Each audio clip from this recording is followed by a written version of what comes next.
Ici, dans cette équipe, nous sommes spécialistes des maladies cardiovasculaires. Et notre laboratoire a la chance ici d'être localisé en plein milieu de l'hôpital cardiologique et neurologique. En ce moment, on travaille en fait sur l'infarctus du myocarde et surtout chez les patients de mieux comprendre leur évolution après un infarctus du myocarde. Ces dernières années, la mortalité a beaucoup diminué, la prise en charge est de plus en plus efficace à l'hôpital, mais malgré tout, il reste des complications qui sont notamment l'évolution vers l'insuffisance cardiaque. C'est-à-dire une mauvaise contraction du cœur. Et donc on voudrait essayer d'identifier des marqueurs circulants, c'est-à-dire dans le sang, pour pouvoir prédire cette évolution et donc améliorer leur prise en charge. L'idée, c'est d'aller vers une médecine personnalisée. Donc les patients font un infarctus du myocarde, mais tous les patients ne doivent pas être traités de la même façon.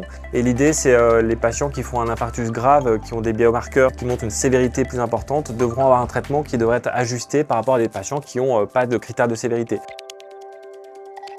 Cette recherche, elle est importante parce que l'infarctus du myocarde, c'est entre 80 à 100 000 cas par an, donc tous les ans. De 10 à 30% des patients vont avoir un mauvais pronostic, une mauvaise évolution. Donc ça permettrait vraiment de pouvoir aider un grand nombre de patients. Là, en fait, vous voyez, c'est vraiment tous les bureaux des chercheurs. Aujourd'hui, nous avons le plaisir d'accueillir des donateurs pour finalement leur présenter la recherche qui est réalisée dans ce laboratoire, leur montrer un petit peu les expériences qui ont été réalisées grâce à leur soutien, et puis également de pouvoir discuter avec eux et d'échanger sur les résultats de notre recherche. Pour faire avancer la science, il n'y a pas d'autre solution que de faire des dons. Il est très utile d'aider les chercheurs et je suis déterminée à le faire.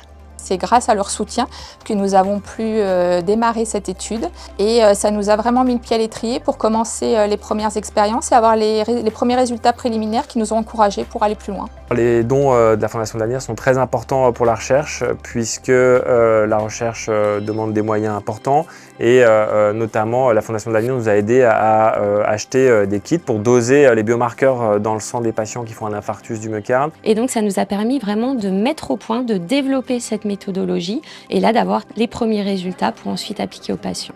C'est primordial, aujourd'hui on ne pourrait pas travailler sans ces dons. On répond à des appels d'offres et c'est grâce à des donateurs qu'on peut répondre à ces appels d'offres et ça finance une grosse partie de notre recherche, donc c'est primordial.